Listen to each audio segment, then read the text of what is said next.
കേന്ദ്ര സർക്കാർ ആവിഷ്കരിച്ച PM ശ്രീ പദ്ധതിയിൽ കേരളം ഒപ്പുവയ്ക്കുവാൻ തീരുമാനിച്ചതുമായി ബന്ധപ്പെട്ട ചില ആശങ്കകളെ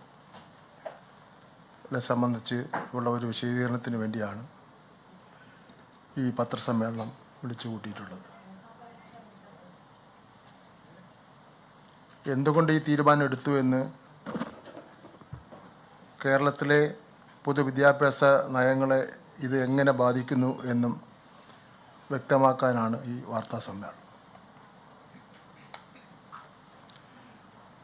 നമ്മുടെ കുട്ടികൾക്ക് അവകാശപ്പെട്ട ആയിരക്കണക്കിന് കോടി രൂപയുടെ കേന്ദ്ര ഫണ്ട് തടഞ്ഞു വെച്ചുകൊണ്ട് കേരളത്തെ സാമ്പത്തികമായി ഞെരുക്കുവാനുള്ള കേന്ദ്ര സർക്കാരിൻ്റെ നീക്കത്തെ മറികടക്കുവാനുള്ള തന്ത്രപരമായ ഒരു തീരുമാനമാണിത്. കേരളത്തിൻ്റെ പൊതുവിദ്യാഭ്യാസ രംഗത്തെ തകർക്കാനുള്ള ഒരു നീക്കത്തെയും ഈ സർക്കാർ അനുവദിക്കില്ല. അതോടൊപ്പം നമ്മുടെ കുട്ടികൾക്ക് അർഹതപ്പെട്ട ഒരു രൂപ പോലും നഷ്ടപ്പെടാനും തയ്യാറല്ല.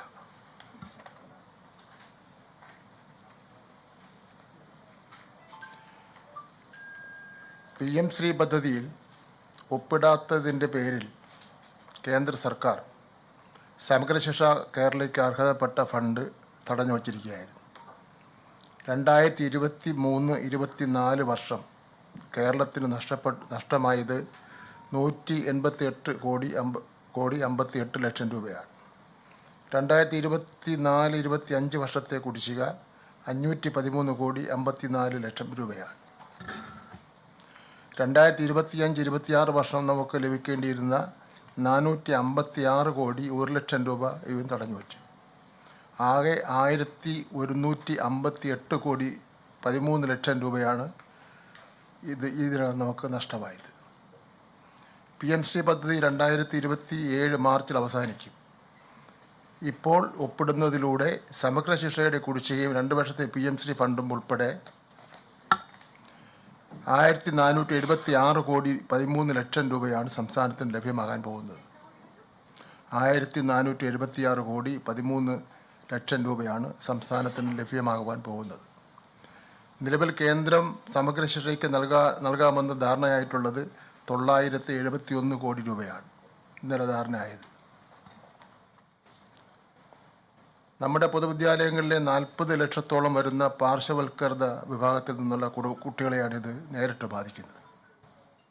5,61,000 പട്ടികജാതി പട്ടികവർഗ കുട്ടികൾക്കുള്ള ആനുകൂല്യങ്ങൾ ഇത് ബാധിക്കുകയാണ്. 1,08,000 ഭിന്നശേഷി കുട്ടികൾക്കുള്ള പ്രത്യേക പിന്തുണ, തെറാപ്പി സൗകര്യങ്ങൾ, സഹായ ഉപകരണങ്ങൾ എന്നിവ